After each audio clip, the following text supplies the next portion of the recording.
Hey guys, welcome back. It's Sarah Chung. Today we have a pink setup because I made a post on YouTube and asked you guys which one you guys prefer, and pink won by a long shot. So this is what we're working with now. Today I want to talk about a couple more influencer skincare products that I wouldn't use. And by influencer skincare products, I mean skincare products that are really hyped up by influencer marketing and just everybody talked about without questioning it. I'm not a dermatologist. I should just get a t-shirt that says not a dermatologist, merch coming soon. But I am a very passionate consumer of skincare and I always look at ingredient lists before purchasing. So I have a thing or two to talk about. If you want to see the first video where I talked about brands like Kylie Skin or Mario Badescu, you can click it right here. Today I got 4 more products for you, and 3 of them are actually chemical exfoliants, which all of you know I'm a huge fan of, but I just think these 3 missed the mark and they're actually very popular. So yeah, let's jump right in. So the first product is bio oil. You probably already heard of it. It's so popular. You can see it at so many drugstores, and you wouldn't think a product like that would be problematic for you because it's, I don't know, maybe it's the word bio, maybe it's the fact that the packaging is so minimal that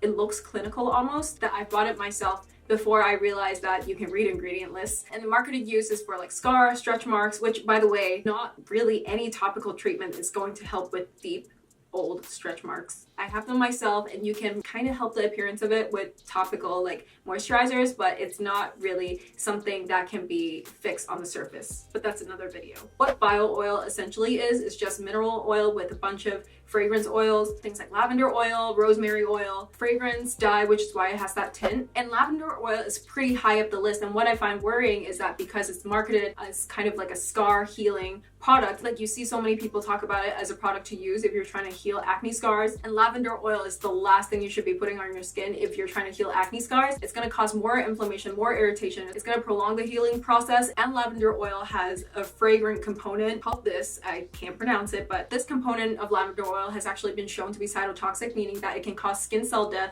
if you apply it topically. I'll link the source in the description. So it's really bad news for its marketed purpose. So if you really like the texture of bio oil, I would suggest just going to straight mineral oil. I like to go to like the baby skincare aisle and look for a fragrance-free mineral oil. But yeah, that's something you can consider if you're looking to replace bio oil. Next up, we have 3 different types of chemical exfoliants. This one is so popular. I see this in everybody's skincare routine. This is the Pixi Skin Glow Tonic. And you know what? I love the brand. I love their makeup. I really like that. It's kind of a drugstore brand, but it caters to people who like a more natural beat. It's very cute. And I'm also glad that more and more drugstore brands are trying to push more chemical exfoliants. Just the fact that glycolic acid is becoming more and more popular and more easily available is good news. But I don't think this specifically is a good choice because it contains witch hazel. And I've already talked about my feelings about it in other videos, but witch hazel contains alcohol or tannins. Both are very sensitizing. It's also a fragrant ingredient, especially since this witch hazel ingredient is in an exfoliant. It's gonna make it even more sensitizing because it's on freshly exfoliated skin. There's also fragrance in this formula, so some types of skin might not have a reaction to this at all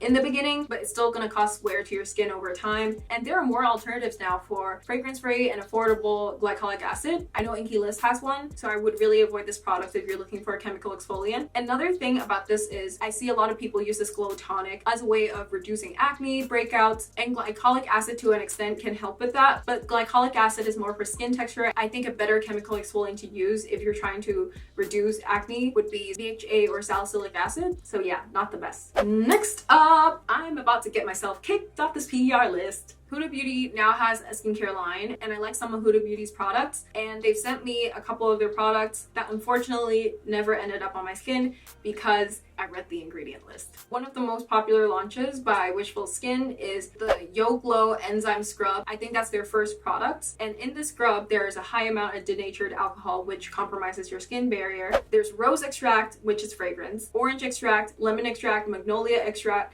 It's like a fruit basket of fragrances that are not supposed to be anywhere near your skin, especially freshly exfoliated skin. So the fact that it's a scrub, so there's physical exfoliation, and it has lactic acid, salicylic acid, a bunch of acids to chemically exfoliate that skin. And that's just free real estate for all these fragrances, and it's going to cause a sensitizing reaction. I find it a bit disappointing because their brand is kind of about minimalist, clean, result-oriented skincare, and I don't see any of that in their formulation. I'm sure I'm gonna get kicked off the PR list, but I really wish more brands would put more effort into product development than just influencer marketing. The last product is something that I've actually used a lot as a teenager. It's the Clinique Clarifying Lotion. I feel like most of y'all are too young to even remember this, but when YouTube first started, that was in everybody's skincare routine, and I think it's still selling pretty well. Clinique is actually one of my favorite brands. I think they have a lot of really good skincare products, but for some reason this clarifying lotion, which I think is probably one of the worst products they've ever had, is the most popular. The reason why I would skip this product is because it's mostly alcohol. Alcohol is their second ingredient, very high concentration. It also has salicylic acid, which is good, but it also has witch hazel. The witch hazel and alcohol in this lotion is actually pretty high. Same reason why I'm not a fan of the Pixi Skin Glow Tonic, but the witch hazel and alcohol is in an even higher concentration. I used to love this as a teenager because I always had acne breakouts, and I'm always like fucking around with my acne. When something pops, I don't know what to put on top of it, so I would just put this lotion on top and it would dry up the pimples. So I was like, perfect, great, exactly what I want. But if you put rubbing alcohol onto your pimple, it's probably going to do the exact same thing, and the reason is because rubbing alcohol dries up your skin. Yes, it kills the bacteria, but it also is killing your skin cells. It's so bad for your long-term skin health. It's going to cause more scarring than necessary, and it's going to damage your skin barrier. If you're looking for an alternative to something that does something similar, Paula's Choice salicylic acid, I mean, we all know I was going to say that. I would recommend the one from the Clear line because that's even better at reducing redness. So yeah, if there are any brands or any products that I haven't talked about yet, just let me know. I read all your comments. I hope this video was helpful, and I'll see you next time. Bye!